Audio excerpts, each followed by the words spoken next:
एहसन शाह को बनाया बली का बकरा। मेरी 8 से 6 महीने कबल एक वीडियो आई थी कि एहसन शाह के साथ ज्यादती हो रही है और लोगों ने एक बैकलैश दिया, मियां अब्दुल मतीन साहब आप कहीं उसके वकील तो नहीं है? भाई ना मैं उसका पहले वकील था ना आज वकील हूं। एहसन शाह का कत्ल अमीर बलाज के कत्ल पर भारी है। अमीर बलाज की रैकी के लिए अगर कोई किसी को 50 लाख दे रहा है तो वो बात मेरी समझ में तो नहीं आती।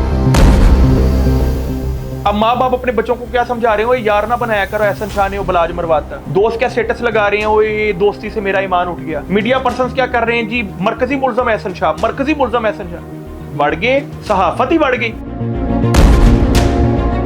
शकील भट्ट के इनकाउंटर्स की ये तीसरी रिपोर्ट मेरे पास पहुंची है इस हफ्ते के अंदर। एक हफ्ते के अंदर 3 इनकाउंटर। आईजी पंजाब साहब अवार्ड दे रहे हैं शकील भट्ट को, जिसमें वो कह रहे हैं कि शकील भट्ट की जो प्रोग्रेस रिपोर्ट है वो बहुत अच्छी रही है। इस पूरे कत्ल के पीछे डिपार्टमेंट का सबसे बड़ा हेड तक इन्वॉल्व है। जिस दिन ये कत्ल हुआ उस दिन एक इंफॉर्मेशन आती है कि 12 पुलिस एहलकारान को कच्चे के डाकुओं ने मार दिया। कच्चे के डाकुओं ने पक्के के डाकुओं को मार दिया। उन डाकुओं का इनकाउंटर करें ना आप इनकाउंटर उनका कर रहे हैं जो शरीफ बंदे घर में बैठे हैं, जो मरकजी मुल्ज़म बना के आपने पेश कर दी। आप उनकी टिंड भी करा रहे हैं, आप उनकी तस्वीरें भी वायरल कर रहे हैं, आप उनका इनकाउंटर भी कर रहे हैं, क्योंकि आपको पता है वो कुछ कर नहीं सकते। आज आपके साथ मेरा पॉडकास्ट हो रहा है तो बड़ा डिटेल्ड पॉडकास्ट होगा, जिसके अंदर मैं आपको वो चीजें बताऊंगा जो पहले किसी भी इंटरव्यू में नहीं बताई। 18 फरवरी 2024 को जब अमीर बलाज टीपू का मर्डर हुआ था ना 10 बजे रात, तो 1 घंटा 45 मिनट के अंदर FIR लॉन्च हो गई थी और उसी 1 घंटा 45 मिनट के अंदर गोगी और तीफी भट्ट जो 2 नामजद मुल्ज़मान थे वो मुल्क से फरार हो गए। तो ये इन्फॉर्मेशन किसने दी होगी उनको? अब मर्डर करके मुझे बताएं कि क्या अमीर बलाज को इंसाफ मिल गया? पुलिस डिपार्टमेंट को ठीक करना है ना, हर चीज अंडर कैमरा हो जाए, हर चीज। ये जो कहते हैं मुल्ज़म ने एतराफी बयान दिया है कि जी मैंने एतराफ कर लिया, तो उसके एतराफी बयान की वीडियो बन जाए, चासना फूटी जाए। एहसन शाह टाइप बंदा जो एक तरफ तो 50-50 लाख ले रहा है रैकी करने का, तो दूसरी तरफ वो छोटी मोटी डकैतियां कर रहा है। अब वो डकैती क्या है? वो डकैती है टेक्नो मोबाइल की। इस साइड से वो आता है बंदा, कान पट्टी पे पिस्टल रखता है, सारे बंदे मारते घसीटते हुए मुझे दफ्तर से लेकर जाते हैं। 35 से 40 बंदों ने मुझे थाने के बाहर डंडों, सोटों, मुक्कों, बूटों से मारा है। मैं जब बेहोश हो गया तो मुझे उठा के उन्होंने फैसिलिटेशन सेंटर में फेंक दिया। ये उस आदमी के साथ हो रहा है जो पाकिस्तान का जाना माना वकील है और कसूर भी कोई नहीं। दहशतगर्दी का एक नहीं 6 मुकदमे मेरे ऊपर हुए।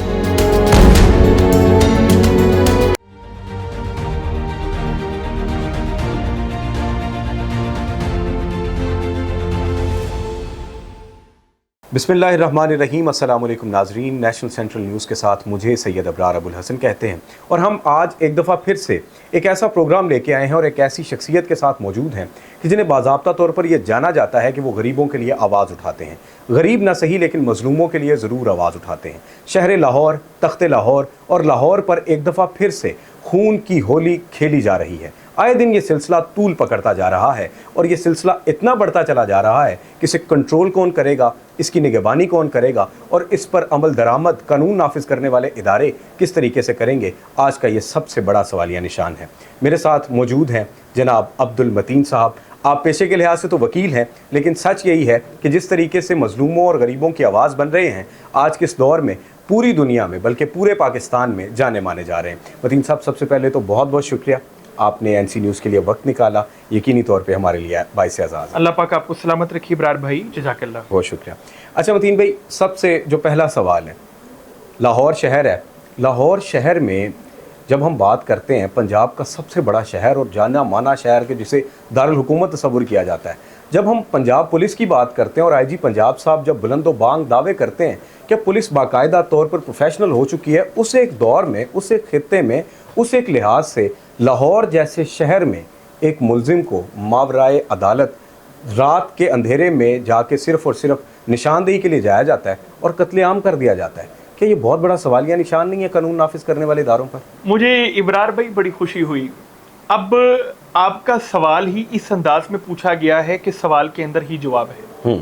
मुझे ये लगता था शायद आप सवाल करेंगे कि ये कत्ल है या मावरा अदालत कत्ल है, तो आपने खुद ही अपने सवाल में बता दिया है कि ये मावरा अदालत कत्ल है। तो पहला मेरा पॉइंट तो वहीं पर क्लियर हो गया। दूसरे नंबर पे बात आ गई सवालिया निशान की। तो जी सवालिया निशान तो क्रिएट हो गया। सवालिया निशान इतना बड़ा बन गया कि जहां पर एक बंदा जो हाई प्रोफाइल केस का एक हाई प्रोफाइल एक्यूज्ड है, who has been nominated in the FIR, फिर वो 6 महीने से उस केस के अंदर जुडिशियल कस्टडी में है, उस बंदे के ऊपर एक दीगर 2023 का ठीक है डकैती का मुकदमा डाला जाता है 13/12/23 थाना शादबाग। ठीक।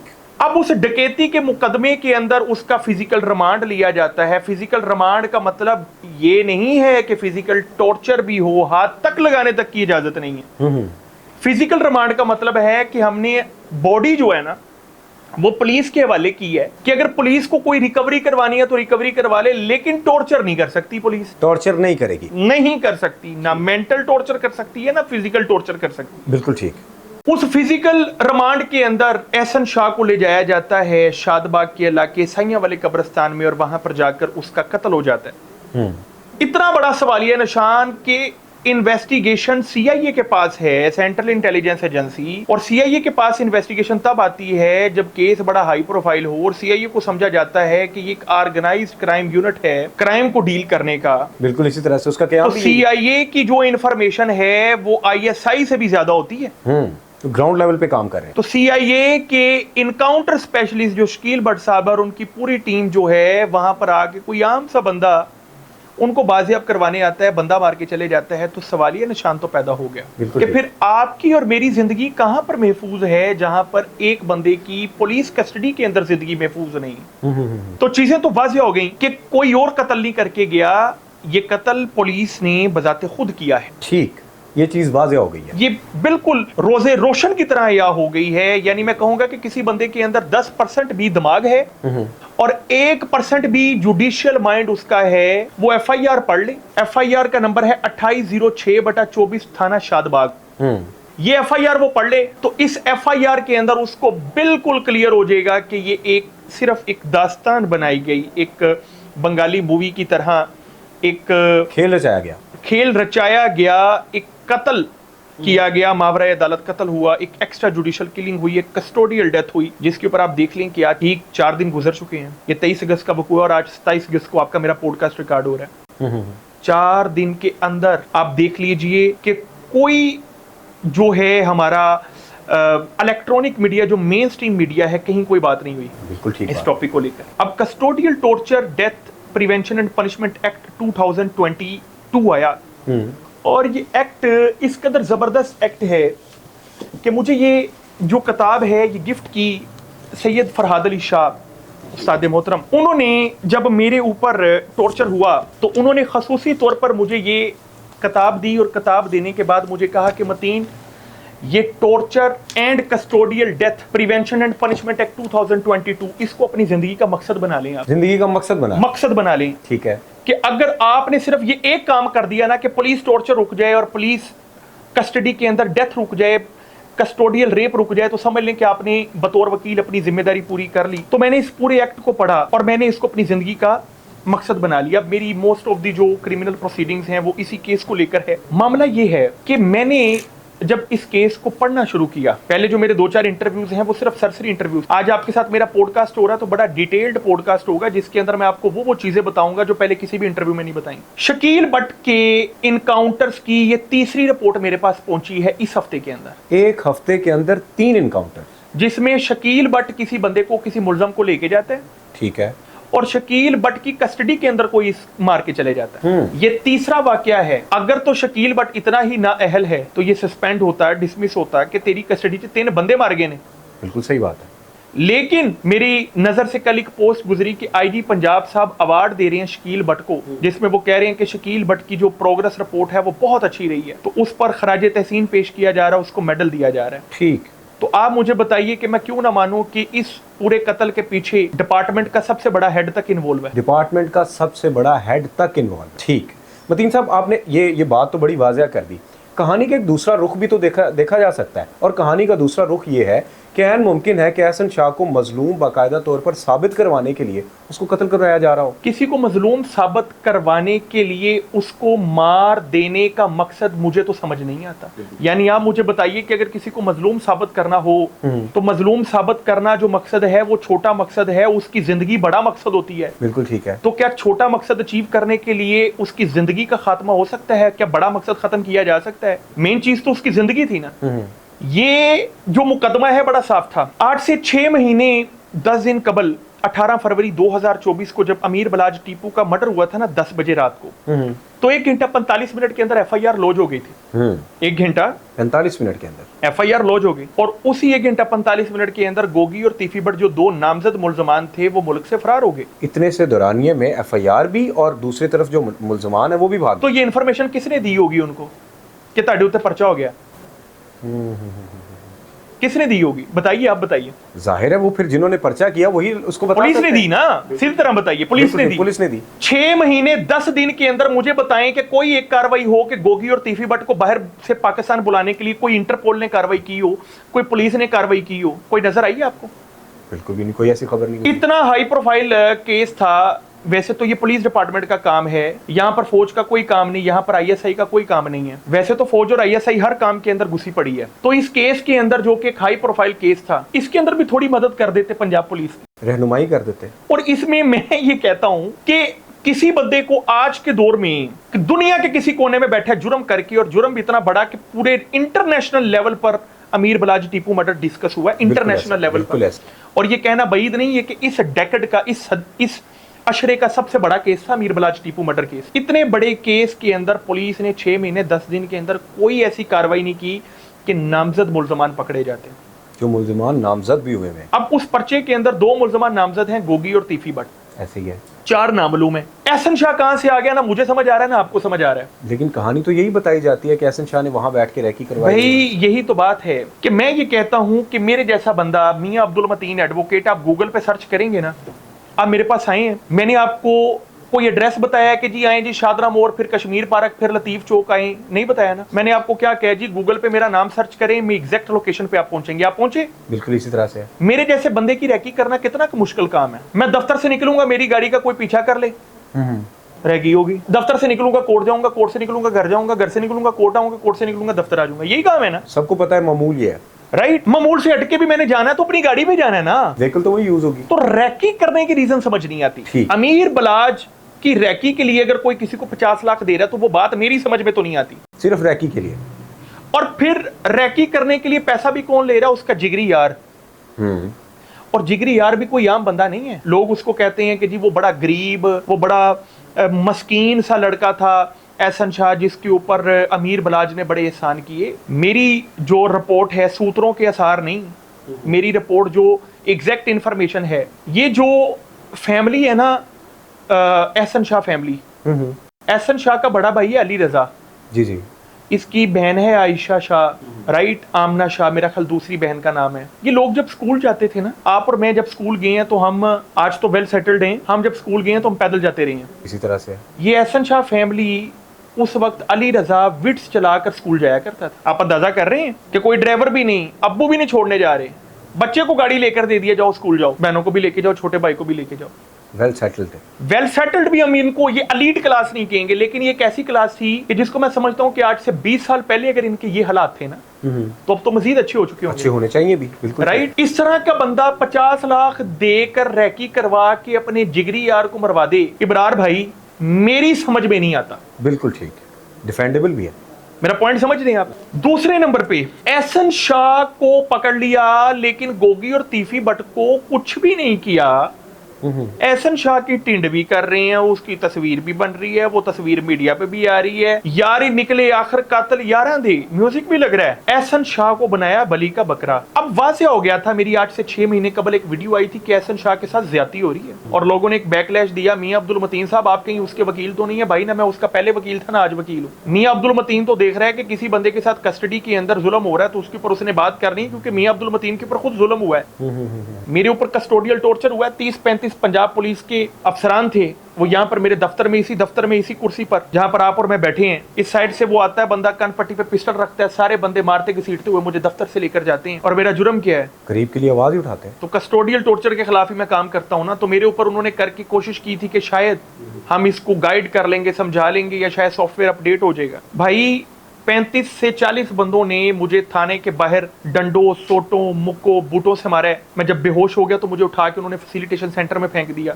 ये उस आदमी के साथ हो रहा है जो पाकिस्तान का जाना माना वकील है और कसूर भी कोई नहीं। दहशतगर्दी का एक नहीं 6 मुकदमे मेरे ऊपर हुए। तो अब्दुल मतीन ने तो कस्टोडियल टॉर्चर सहा हुआ है, इसलिए बड़े अच्छे तरीके से पुलिस और पुलिस की कार्रवाइयों को जानता है और डंके की चोट के ऊपर इनके ऊपर कार्रवाइयां करता है। हम भाई हैं कानून के मुहाफिज लोग। एहसन शाह को देखने का अवाम का नजरिया अलग है, हमारा नजरिया अलग है। बतौर कानूनदार अवाम देखती है कि जी अगर पुलिस ने कह दिया कि उसने इतराफ कर लिया तो अवाम को चाहिए सनसनीखेजी। बिल्कुल इसी तरह से डिमांड ही है कि जी ओए यार कातल निकले है। अब माँ बाप अपने बच्चों को क्या समझा रहे हो, यार ना बनाया करो, एहसन शाह ने वो बलाज मरवाता। दोस्त क्या स्टेटस लगा रहे हैं, ओए दोस्ती से मेरा ईमान उठ गया। मीडिया पर्संस क्या कर रहे हैं जी, मरकजी मुल्ज़म एहसन शाह, मरकजी मुल्ज़म एहसन शाह। बढ़ गए, सहाफत ही बढ़ गई। मैं तो कहता हूँ इब्रार भाई, आप जैसे सहाफ़ी ना हो, या आप जैसे एंकर्स ना हो, या आप जैसी डिजिटल मीडिया प्लेटफॉर्म्स ना हो, तो शायद हमारी आवाज़ भी दब जाए। क्योंकि आप लोग कहीं से पैसा लेकर वीडियोस अपलोड नहीं करते, आप तो लोगों के राइट व्यूज़ को फ्रीडम ऑफ स्पीच के तहत, फ्रीडम ऑफ इंफॉर्मेशन के तहत आप लोगों तक इंफॉर्मेशन पहुंचाते हैं। तो एहसन शाह को बली का बकरा बनाया, और बली का बकरा बनाने के बाद उसका मर्डर हो गया। बिल्कुल। अब मर्डर करके मुझे बताएं कि क्या अमीर बलाज को इंसाफ मिल गया? एक धड़े के मुताबिक जो इस बात का दावेदार थे कि एहसन शाह ही मुल्जिम है, उनको तो यही लगेगा कि मिल गया। भाई उस धड़े को ये नजर नहीं आता कि गोगी और तीफी भट्ट अंदर नामजद हैं। बिल्कुल ठीक, आना चाहिए नजर, बिल्कुल आना चाहिए। गोगी और तीफी भट्ट के साथ क्या हुआ है? कुछ भी नहीं, ऐसे ही है। तो गोगी और तीफी भट्ट ने जिससे रैकी ली उसको मरवा दिया। तो मुझे ये बताएं कि जिसने रैकी दी उसको मरवा दिया, तो चेन तो ब्रेक हो गई ना। और क्रिमिनल केस को आप तब तक साबित नहीं कर सकते जब तक कि आप चेन मेंटेन नहीं रखते। ठीक, कि करी के साथ करी जोड़ते हुए हमने जुर्म साबित करना होता है। आपने मेन करी तो तोड़ दी। अगर मैं 1 मिनट के लिए मान लूं कि एहसन शाह इस जुर्म के अंदर मुलव्वस था, 1 मिनट के लिए मान लूं, ठीक है, तो एहसन शाह को तो मरवा दिया गया। तहकीकात का है। तो अमीर बलाज को इंसाफ नहीं मिला भाई। अमीर बलाज को इंसाफ तब मिलता जब गोगी, तीफी भट्ट पकड़े जाते, जब वो चारों नामालूम मुल्ज़मान पकड़े जाते, जब एहसन शाह पकड़ा जाता और सबूत शवाहद की रोशनी में सबको सजा होती, सजाए मौत होती, फांसी मिलती, पता लगता इंसाफ हुआ। इंसाफी 18 फरवरी 2024 को भी हुई है, और नाइंसाफी 23 अगस्त 2024 को भी हुई है। पहले अमीर बलाज टीपू का कत्ल, उसका कत्ल किया आम बंदों ने, फिर एहसन शाह का कत्ल, इसका कत्ल किया पुलिस ने। और मैं ये समझता हूँ, जब मैं इसको रियासती नुक्ता नजर से देखता हूँ, तो मैं समझता हूँ कि एहसन शाह का कत्ल अमीर बलाज के कत्ल पर भारी है। एहसन शाह का कत्ल अमीर बलाज के कत्ल पर भारी है। आप इस क्लिप को अलग से लगाइएगा। एहसन शाह का कत्ल अमीर बलाज के कत्ल पर भारी है। उसकी वजह यह है कि जिस दिन ये कत्ल हुआ उस दिन एक इंफॉर्मेशन आती है कि 12 पुलिस एहलकारान को कच्चे के डाकुओं ने मार दिया। बिल्कुल, ये मेरा सवाल था अगला। राइट, आप मुझे बताइए कि कच्चे के डाकुओं ने पक्के के डाकुओं को मार दिया। बिल्कुल ठीक, ऐसे ही हुआ। अब वो जो शहीद हुए हैं ना, उनका कसूर नहीं था। बिल्कुल सही है। कसूर एक पूरे डिपार्टमेंट का था, जिसने ये साबित कर दिया है कि डिपार्टमेंट की कस्टडी में भी कोई महफूज नहीं और बाहर भी कोई महफूज नहीं। इब्रार भाई, जब कत्ल होते हैं ना, कत्ल के बाद जो कत्ल डिपार्टमेंट की कस्टडी में होता है, अदारे की कस्टडी में होता है, तो अवाम का रियासती इदारों से जो यकीन होता है, एतमाद होता है, वो उठ जाता है। सच है। और रियासती इदारों से जब एतमाद उठता है ना, तो फिर वो लोग दहशतगर्द बन जाते हैं। इतनी बड़ी चेन चलती है और दहशतगर्दी तक मामला जाता है। तो ये जो कच्चे के डाकुओं ने किया है, कहीं ना कहीं आप इसको सोचिएगा, ये मकाफाती अमल है। मैं उसको जस्टिफाई नहीं करूंगा, वो भी गलत। उन डाकुओं का इनकाउंटर करें ना आप। बिल्कुल सही है, पता लगे जो रियासत मुखालिफ है। आप इनकाउंटर उनका कर रहे हैं जो शरीफ बंदे घर में बैठे हैं, जो मरकजी मुल्ज़म बना के आपने पेश कर दी, आप उनकी टिंड भी करा रहे हैं, आप उनकी तस्वीरें भी वायरल कर रहे हैं, आप उनका इनकाउंटर भी कर रहे हैं, क्योंकि आपको पता है वो कुछ कर नहीं सकते, और जो कुछ कर सकते हैं वो कर गए। तो वो जब पुलिस पार्टी पे हमलावर होते हैं ना, तो फिर मुलजम नहीं मरते, फिर पुलिस वाले मरते हैं। आप इस केस के अंदर देखिए, एहसन शाह केस के अंदर, कि उन्होंने एहसन शाह को मार के इल्जाम भी उसके बड़े भाई अली रजा पे लगा दिया। ये भी बहुत बहुत बड़ा, ये आम चल रही है खबर। अली रजा शरीफ सा बंदा है, उसके ऊपर कोई क्रिमिनल रिकॉर्ड नहीं, उसका क्रिमिनल रिकॉर्ड तो देखिए, हाफिज बंदा है शरीफ सा, ये तो उनकी माँ भी तो सादात फैमिली से इनका ताल्लुक है। उसके ऊपर इल्जाम ये लगा दिया कि जब हम रिकवरी करवाने के लिए अस्पताल जा रहे थे तो अली रजा और दो नामालूम मुलजमान आए हैं, उन्होंने पुलिस पार्टी के ऊपर हमला का आवर हो गए, हम दरख्तों के पीछे छुप गए, एहसन शाह को गोलियां लग गई। ये एक मुसल्ला पुलिस एहलकारों का बयान है कि हमारे पास वेपन्स थी लेकिन हम दरख्तों के पीछे छुप गए। अब मजेदारी वाली बात भला कि आपने वो सुना होगा गब्बर वाला सीन, कि वो कितने थे 2 और तुम कितने थे 3, भाई वो आए 3, ये कितने थे 8, फरक कमाल, अख्तर हुसैन, अहमद हसन, मोहम्मद कामरान, वकार अली, सदफ अली, गुलाम हुसैन, शकील बट खुद, ये 8 पुलिस एहलकारान, high profile case, encounter specialist, CIA के ये सारे बंदे हैं। और वो 3 सादा से बंदे आके 200-250 फायर मार जाते हैं, और जिसको छुड़ाने आए हैं उसी को मार जाते हैं। ये कहानी जा किधर रही है भाई? ये कहीं भी नहीं जा रही। ये इनकाउंटर हुआ एहसन शाह का, इल्जाम लगाया बड़े भाई पे कि बड़ा भाई कभी भी इस केस की पैरवी ना कर सके कि मेरे भाई की कस्टडी के अंदर डेथ हो गई है। पूरा प्री प्लान्ड, हर चीज बड़ी अच्छे से प्लानिंग नजर आ रही है। अब ये प्लानिंग कैसे नजर आएगी आपको, मजीद इस प्लानिंग की मैं दास्तानी बताता हूँ। ये पर्चा है 2806/24, ठीक, पर्चे को पढ़ लीजिएगा। पर्चा दर्ज हुआ है शकील बट की मदय्यत में। सही है। इस FIR का जो इस्तगासा है, कमो बेश अगर आप इस्तगासे को पढ़ें तो इतना डिटेल्ड इस्तगासा है कि ये 2 सफ़ों पर मबनी होगा। सारी डिटेल लिखी हुई है। उन्होंने सब बताया कि जी मेरे साथ कौन कौन था, बेल्ट नंबर तक बताए हैं, उसने ये भी बताया कौन मुल्जमान थे, चश्मदीद गवाह कौन थे, किसने फायरिंग की, फिर उसने बता दिया मरने वाला कौन था, कब मौत हुई, कब वकुआ हुआ, कितने बजे हुआ, किस पर्चे के अंदर वो फिजिकल रिमांड था, पूरी डिटेल लिखी है उसने। किसने? शकील बट ने। शकील बट। वकुआ कहाँ का है? ईसाइयां वाले कब्रिस्तान। कहाँ का? ईसाइयों वाला कब्रिस्तान। ईसाइयां वाला कब्रिस्तान से वकुआ होता है 9:25 पे, और 9:45 पे FIR दर्ज हो जाती है थाना शादबाग में। ठीक। तो 9:25 से लेकर 9:45 तक कितना टाइम हुआ? 20 मिनट। 20 मिनट ना भाई आपको सिर्फ ये सेटअप अरेंज करते हुए लग गए हैं। ये जो पोर्ट का सेटअप आपने बनाया मेरे दफ्तर के अंदर, मेरा ख्याल 20 मिनट से ज्यादा लग गए होंगे। लग गया बिल्कुल। लेकिन शकील बट साहब जो इतने नाअहल हैं कि एक हफ्ते में 3 इनकाउंटर इनकी तरफ से हो गए हैं, जो इतने नाअहल हैं कि ये 8 बंदे हैं और वो 3 आके इनका मुल्जम मार के निकल जाते हैं, लेकिन उनकी नाअहली सिर्फ यहां तक है। काबिलियत कहां से शुरू होती है कि उन्होंने इतनी स्पीड से इस्तगासा लिखा, फिर वो इस्तगासा रिटर्न फॉर्म में थाने पहुंच जाता है, ईसाइयां वाला कब्रिस्तान से थाने में।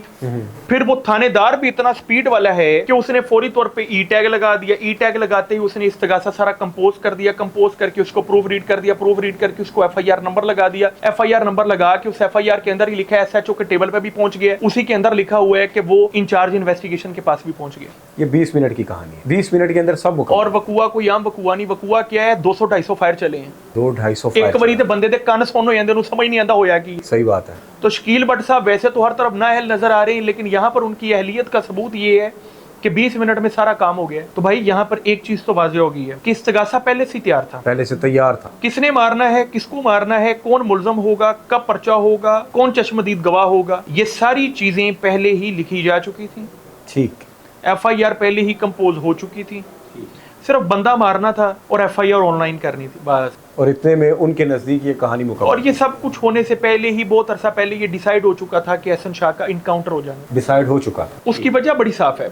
आज से कुछ अर्सा कबल मैंने कहा था कि एहसन शाह बाइज्जत बरी हो जाएगा। उसकी वजह ये है कि जब तक मेन मुल्जमान नहीं पकड़े जाएंगे, बाकी मुल्जमान के ऊपर जुर्म साबित करना बहुत मुश्किल होता है, क्योंकि मेन मुल्जिम को पकड़ना है। तो मेरा मतलब ये नहीं था कि एहसन शाह बेकसूर है। मेरा मकसद ये था कि जो सरकमस्टांसेस मुझे बतौर कानूनदार नजर आ रहे हैं, उसके अंदर एहसन शाह प्राइमा फशाई बेकसूर नजर आता है। हाई कोर्ट में उसकी बेल लगी हुई थी और बेल होने के चांसेस थे। इंटरेस्टिंग पहलू कहां से शुरू होगा, जो एक्सक्लूसिवली मैं आपको पॉडकास्ट दे रहा हूं इब्रार भाई। शकील बट साहब को पता था कि जी अमीर बलाज टीपू वाले मुकदमे के अंदर तो ये हो गया जुडिशल, तो अब इसको जेल से वापस बुलाना तो बहुत मुश्किल काम है। तो उन्होंने 2023 का एक मुकदमा 13/12/23 थाना शादबाग, ये एक डकैती का मुकदमा है, 392 का मुकदमा है और इसका कंप्लेनेंट है मुदस्सर। ठीक है, 2023 की बात। 18 फरवरी 2024 को अमीर बलाज मर्डर होता है, तब तक एहसन शाह के ऊपर कोई पर्चा नहीं है। ठीक है। जैसे ही अमीर बलाज का पर्चा, उसके अंदर एहसन शाह नामजद होता है और एहसन शाह उसमें जुडिशल हो जाता है। अब उसके ऊपर डकैती का झूठा पर्चा डाला गया 2023 का। कि एहसन शाह ने 2023 में कोई डकैती की थी, तो उस डकैती में जो उसने जिस चीज की डकैती की थी वो खजाना ईसाइयां वाले कब्रिस्तान में पड़ा हुआ था। अच्छा, तो मुलजम एहसन शाह का फिजिकल रिमांड लिया तो वो कहता है कि जी मैं आपको वो खजाना रिकवर करवा देता हूँ। ओके, ये उस FIR में लिखा हुआ है। अब वो खजाना क्या है? मैंने मुदस्सर को कॉल की 13/12/23 मुकदमे के अंदर। मैंने मुदस्सर को कॉल की, मैंने कहा कि मुझे बताओ, मियां अब्दुल मतीन एडवोकेट बात कर रहा हूँ, कि किसने कहा था कि एहसन शाह को इस मुकदमे में नामजद करो, कि आपके साथ डकैती हुई है। एहसन शाह टाइप बंदा जो एक तरफ तो 50-50 लाख ले रहा है रैकी करने का, तो दूसरी तरफ वो छोटी मोटी डकैतियां कर रहा है। अब वो डकैती क्या है? वो डकैती है टेक्नो मोबाइल की। टेक्नो मोबाइल की डकैती एहसन शाह पे डाली गई। अब इंटरेस्टिंगली ये, या तो कोई खजाना होता, कोई गोल्ड होता, कोई पैसे होते, तो हम कहते जी उसने ईसाइयां वाले कब्रिस्तान में रखे होंगे 2023 में,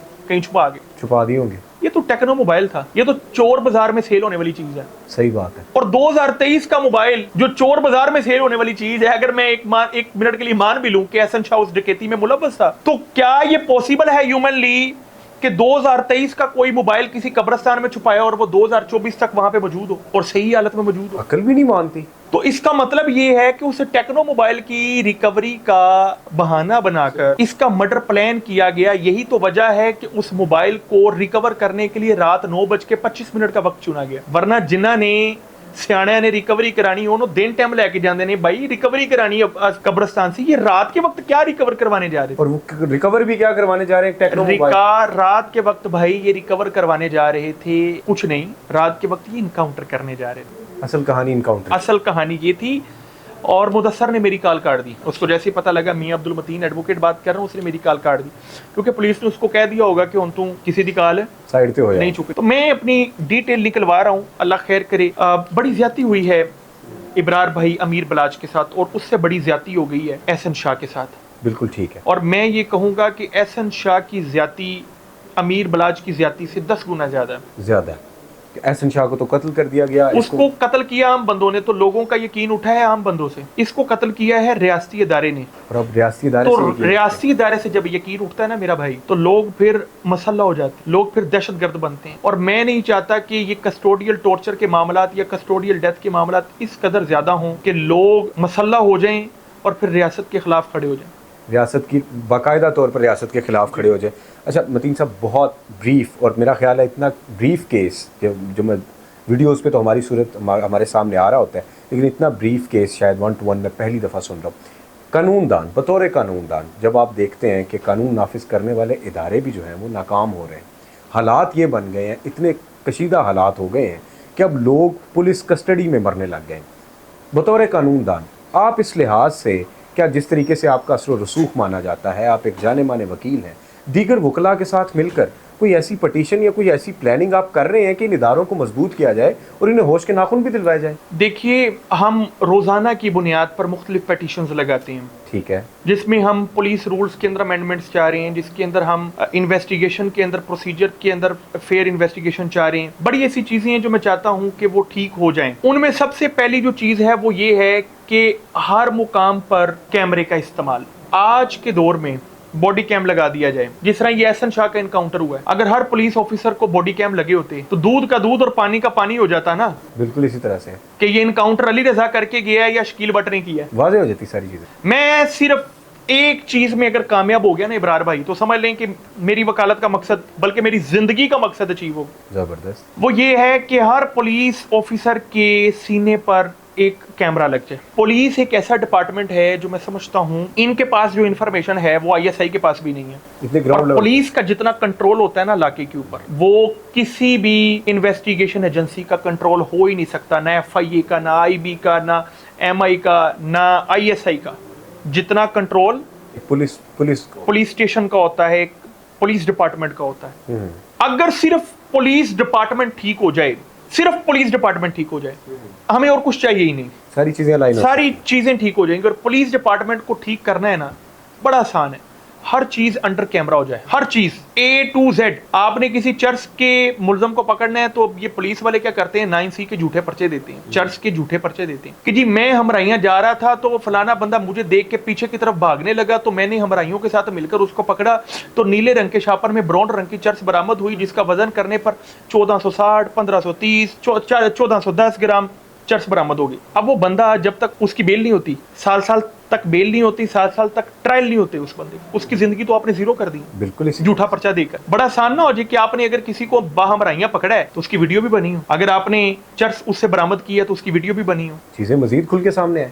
अगर आपकी मौजूदगी में किसी का डेथ हो गई है उसकी वीडियो बनी हो, मजा ना आ जाए। बिल्कुल सही बात है। ये जो कहते हैं मुलजम ने इतराफी बयान दिया है कि जी मैंने इतराफ कर लिया, तो उसके इतराफी बयान की वीडियो बन जाए, चस ना पुटी जाए भाई। सही बात है। तो मेरी जिंदगी का मकसद यही है कि सिर्फ कैमरे, अगर बल्कि मैं इसको अपनी जिंदगी का मकसद नहीं, मैं इसको कहता हूँ ये रियासत का मकसद है कि आज के दौर में आप इन चीजों को जदीद कर दें। देखिए मैं भी गिरफ्तार हुआ था तो मेरी कैमरा की जो फुटेज थी वही तो वायरल हुई। बिल्कुल सही बात है, वो मददगार भी साबित हुई। राइट। तो आज के जदीद दौर में कैमरा कितना महंगा है, हद है 1 लाख का, 1.5 लाख का कैमरा लग जाएगा, 2 लाख का भी हो। तो जहां पर आप एक पुलिस ऑफिसर पर महीने का 2 लाख 3 लाख लगा रहे हैं, उसकी तनख्वाह, उसका आना जाना, उसका यूनिफॉर्म, उसके TADA, उसकी बाकी चीजें, डिपार्टमेंट के अंदर उसका कोई दफ्तर, A to Z नीचे से लेकर ऊपर तक हायरार्की है ना। बिल्कुल ऐसे है। तो जहां पर हर पुलिस ऑफिसर के ऊपर हर महीने का 2 लाख खर्चा आ रहा है, 3 लाख खर्चा आ रहा है, तो अगर उनको 2-2 लाख का एक कैमरा मिल जाए और वो 24 घंटे लाइव रहे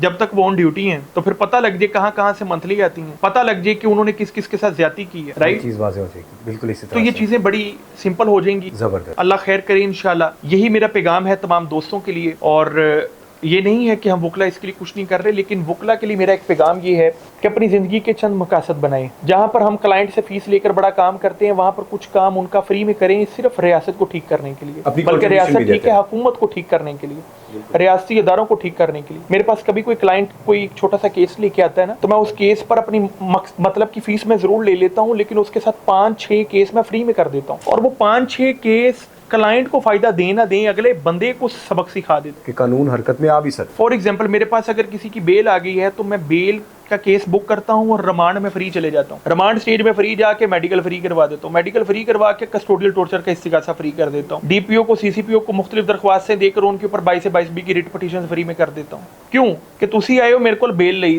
तो बेल में करवा ही देनी है। पहले तो मैं उस बंदे ਨੂੰ तुनना जिन्हें झूठा पर्चा देता है, जहां से सिलसिला शुरू हुआ। और चंद लोग ये समझते हैं कि शायद पर्चे कम हो जाएंगे तो हमारी दिहाड़ियां मर जाएंगी, पर्चे होंगे तो वकील के पास केस आएगा। नहीं, ऐसे नहीं होता। आप इंसाफ फराहम करना शुरू कर दें तो असल केस आपके पास आना शुरू हो जाएंगे। उनकी छांटी। कई बंदे हैं जिनके साथ वाकई ज्यादती होती है, उनका पर्चा ही दर्ज नहीं हो रहा। सही बात है, ये भी अलमी है। तो अगर इंसाफ फराहम होना शुरू हो जाएगा तो जिनका पर्चा नहीं हो रहा उनका होना शुरू हो जाएगा, वो केस आपके पास आ जाएगा। बिल्कुल सही बात। बजाय कि झूठे पर्चे आप उन केसेस को अपने लिए नेमत समझें, ब्लेसिंग इन डिस्गाइज समझें। जबरदस्त, बहुत बहुत शुक्रिया मतीन साहब। मैं आखिर में ये यकीनी तौर पे मेरी इस्लाह के लिए भी और बहुत सारे देखने वालों की इस्लाह के लिए भी, बतौर शहरी कौन से ऐसे रास्ते हैं जो हमें इख्तियार करने चाहिए बतौर कानून दान? चूँकि आप डेली बेसिस पे, आज मैं भी देख रहा हूँ कि एक रश, एक तांता बंधा हुआ है, लोग आपसे इस हवाले से रहनुमाई भी लेने आते हैं, तो हमें भी रहनुमाई और देखने वालों को भी रहनुमाई फराहम करें कि एक अच्छे शहरी के तौर पर इस मुल्क में, कि जहाँ पर कानून नाफिज करने वाले इदारे भी इस ख़तरनाक सिचुएशन तक जा चुके हैं, इस ख़तरनाक हद तक पहुँच चुके हैं कि वहाँ पर भी आपकी जान जो है वो महफूज नहीं है। बतौर एक ज़िम्मेदार शहरी कौन से ऐसे रास्ते हैं, ये कौन से ऐसे अवामिल हैं, ये कौन सी ऐसी चीज़ें हैं जो हमें अपनानी चाहिए ताकि हम रियासत का भी साथ दे सकें, कानून को मज़ीद हेल्प आउट कर सकें और यकीनी तौर पे हम अपनी भी कंट्रीब्यूशन इसमें शामिल करें? इब्रार भाई, जिम्मेदार शख्स की सबसे पहली जिम्मेदारी है खुद को ठीक करना। बिल्कुल ठीक। जब हम बात करते हैं ना कि जी पुलिस वाला रिश्वत लेता है, तो वहां पर देने वाला कौन है? कोई आम बंदा ही है ना। बिल्कुल ऐसे है। जब अवाम रियासती इदारों को ठीक होने की बात करती है तो अवाम को खुद भी दुरुस्त होना बहुत जरूरी है। राशि वल मुर्तशी कलाहुमा फिन्नार के रिश्वत देने वाला और लेने वाला दोनों जहन्नमी है। तो जहां पर लेने वाले को हम क्रिटिसाइज करते हैं, वहां पर देने वाले पर भी एक क्रिटिसिज्म बनता है। तो देने वाली अवाम है। बिल्कुल सही बात है। अवाम के लिए पैगाम है कि रियासती इदारे तब तक दुरुस्त नहीं होंगे जब तक आप ठीक नहीं होंगे। आज के एक बंदे की सोच भला क्या है, यार मैं जिथे 50,000 वकील ਨੂੰ देना उथे मैं 20,000 रुपया SHO ਨੂੰ लावांगा या 20,000 रुपया मैं सब इंस्पेक्टर ਨੂੰ लावांगा, तफ्तीशी ਨੂੰ लावांगा, मेरा काम हो जाना है। अवाम की ये सोच है। सही बात। मेरा उनको सवाल ये है कि आपने 20,000 उस बंदे को दिया है जिसको काम करने के लिए रियासत पे कर रही है, तो जिसको रियासत पे कर रही है अब आप उसको पैसे दे रही हैं तो वो रिश्वत है। जबकि वही पैसे अगर आपको ज्यादा भी देने पड़ रहे हैं फीस की सूरत में, उसको जिसको रियासत पे नहीं कर रही बल्कि वो आपके साथ एक फीस बुक करके आपको इंसाफ फराहम कर रहे हैं, वकालत करने जा रहे हैं, तो वो पैसे शायद आपके थोड़े ज्यादा लग जाएं या हो सकता है कम लग जाएं, लेकिन कभी आपके ऊपर रिश्वत का टैग नहीं आएगा। दूसरे नंबर पे आप रियासत के गंदे नासर में शामिल नहीं होंगे जो रिश्वत देते हैं। बिल्कुल ठीक। तो एक फर्क करना सीख जाएं कि ये मत कहा करें कि यार मैं उन्हें पैसे दे दूंगा, मेरा काम जल्दी हो जाएगा। आप एक कानूनदान के पास आए, कुछ पैसे ज्यादा भी देने पड़ जाएं, कम से कम रिश्वत का टैग नहीं लगेगा, रिश्वत खुद ब खुद खत्म होगी, रियासी इदारे ठीक होंगे। जब रियासी इदारे ठीक होंगे, इंसाफ होगा, जब इंसाफ होगा तो मुल्क तरक्की करेगा, जब मुल्क तरक्की करेगा तो लोगों के पास दौलत होगी, दौलत होगी, टैक्स ज्यादा कलेक्शन होगी, टैक्स कलेक्शन ज्यादा होगी तो उन्हीं सर्विस प्रोवाइडर को ज्यादा तनख्वाहें मिलेंगी। बिल्कुल ठीक, बिल्कुल ठीक, एक पूरी चेन है दिस जिसमें is a direct relation which goes in parallel with the society। तो यहाँ पर सोसाइटी अगर ठीक हो जाए तो बहुत सी चीज़ें ठीक हो सकती हैं। बहुत बहुत शुक्रिया मतीन साहब आपका। यकीनी तौर पर ये एक इस्लाही प्रोग्राम भी था, जितना हमने केस को डिस्कस किया उससे ज़्यादा इसमें हमें इस्लाह भी मिली। नाज़रीन, उम्मीद करते हैं कि आपको आज का हमारा ये प्रोग्राम बहुत अच्छा लगा होगा। इसी के साथ अपने मेज़बान सैयद अबरार अबुल हसन को इजाज़त दीजिए। अल्लाह हाफ़िज़ नासिर जी। जनाब बहुत बहुत शुक्रिया मतीन साहब, बहुत